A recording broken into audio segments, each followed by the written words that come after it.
He took the life of a prison guard and spent decades in complete isolation. Lights on 24/7, no contact with anyone. A respected doctor turned out to be one of the most vile human beings in the history of the United States, and a high-level FBI agent was secretly feeding information to the Russians. These are evil prisoners the FBI is trying to hide from you. Thomas Silverstein isn't just some criminal who ended up in a tough prison. He's one of the main reasons the whole Supermax system exists. Back in 1983, he took the life of a corrections officer using a weapon he'd somehow managed to hide, even while already being in a high-security facility. After that, the federal government decided that he couldn't be treated like any other prisoner, so he was given zero human contact. That lasted for 30 years. The FBI and the Bureau of Prisons built what you could only describe as a prison inside a prison specifically for him.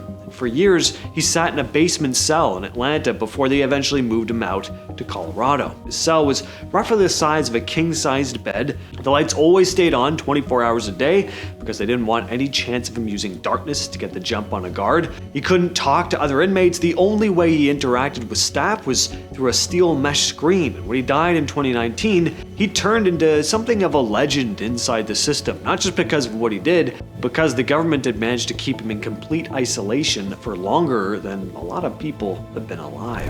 If you look into the history of the 1993 World Trade Center incident, you'll find Ramzi Yousef. He was a trained engineer who used everything he knew to build a massive explosive, load it into a rented van, and carry out one of the biggest attacks on American soil at the time. After it happened, he ran. The FBI spent years chasing him across multiple countries before they finally caught him in Pakistan. Once they got him back to the US, it became clear pretty quickly that a regular prison just wasn't gonna cut it.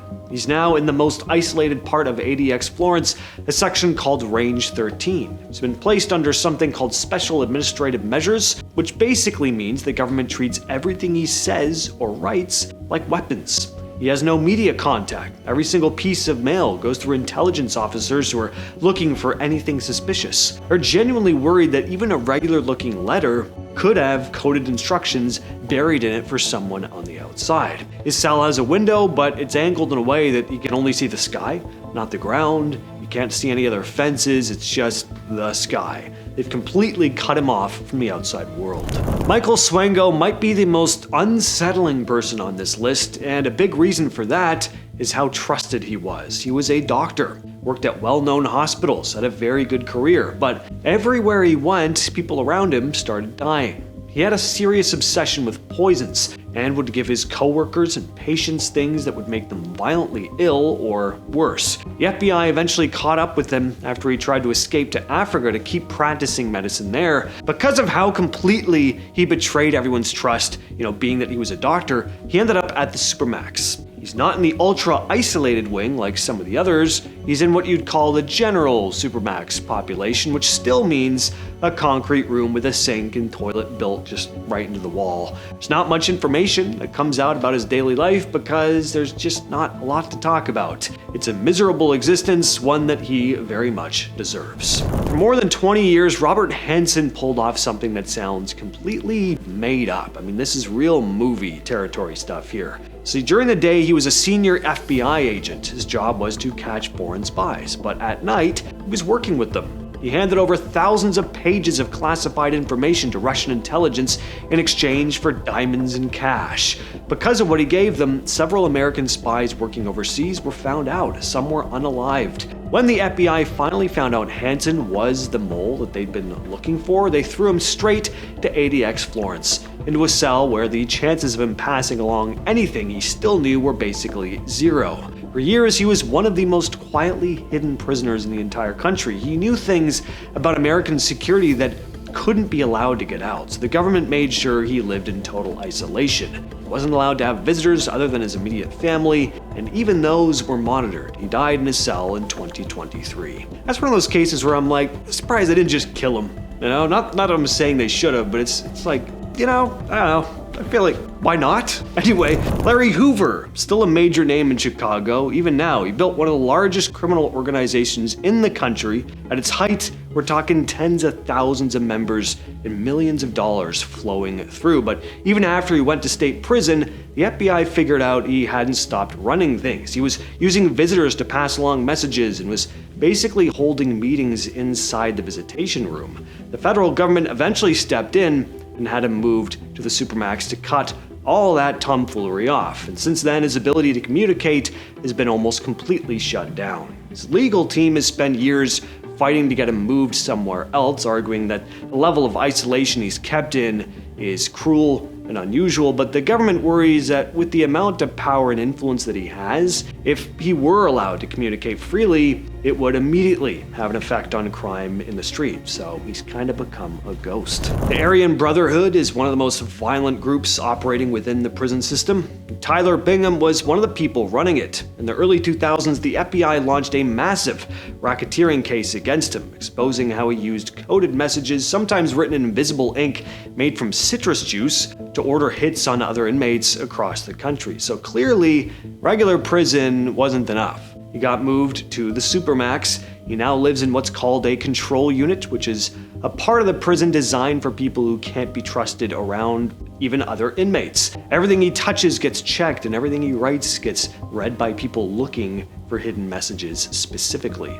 So he now spends 23 hours a day in a single room. Zacarias Moussaoui is usually described as the person who would have been the 20th hijacker on September 11th. He wasn't on any of the planes that day, but he was involved in the planning and was in flight training at the time. His trial was pretty chaotic. He shouted during court proceedings, tried to get rid of his own lawyers, but once the sentencing happened and the cameras left, he completely disappeared into the federal system. He's held at ADX Florence under some of the most extreme communications restrictions in the country. He has no contact with the general prison population. The government is so concerned about his potential to inspire people that they've cut off almost every avenue that he'd use to spread any kind of message. Unlike some of the bigger names on this list, who at least got, a news mention every few years, this guy has been almost entirely wiped from public view.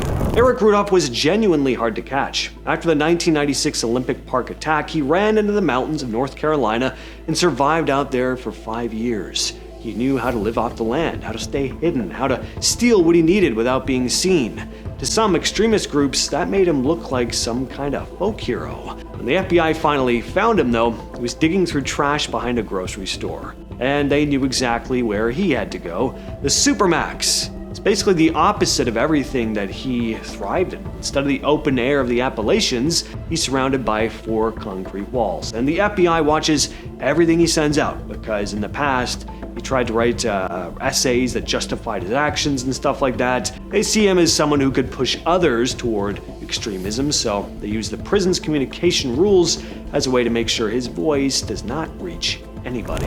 El Chapo, he needs no introduction. For a long time, he was the most wanted person on the planet. He became famous for getting out of 2 high-security Mexican prisons, once in a laundry cart, once through a tunnel that was over a mile long and had a motorcycle track built into it. When the US finally got him extradited, both the FBI and the DEA were determined to make sure that he was never a free man again. He's now in ADX Florence, and the life he's living now is about as far from his old world as you can get. It's a small cell, single narrow window slit, no exercising with other inmates. His outdoor time happens in a small cage that lets in a little bit of fresh air, but nothing else. His lawyers have filed complaint after complaint saying the isolation is breaking him down physically and mentally, but first of all, I think that's the whole point, but anything less than total lockdown would just allow him to keep running his operation from the inside. Plus, he's just far too crafty.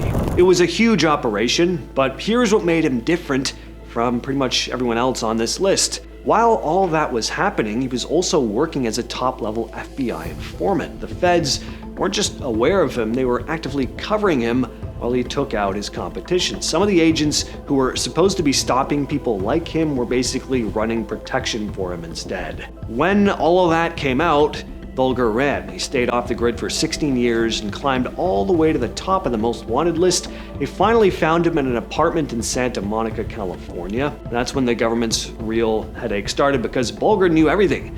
He knew which agents had helped him. He knew which cases had been buried. He knew where actual bodies were hidden and who put them there. Having him sit in a courtroom or a prison cell where he could start talking, that was a nightmare scenario for a lot of people still inside the system. So he got moved around constantly. Every day he was alive was another day someone powerful was nervous. It all ended in 2018. He got transferred to a facility in West Virginia, and within hours of arriving, he was whacked by other inmates. And it's pretty obvious why. See, that's how I figure that these government types would deal with something like that, you know? Anyway, with all that said, I've been your host, James. I'll catch you, yes, you specifically, in the next one.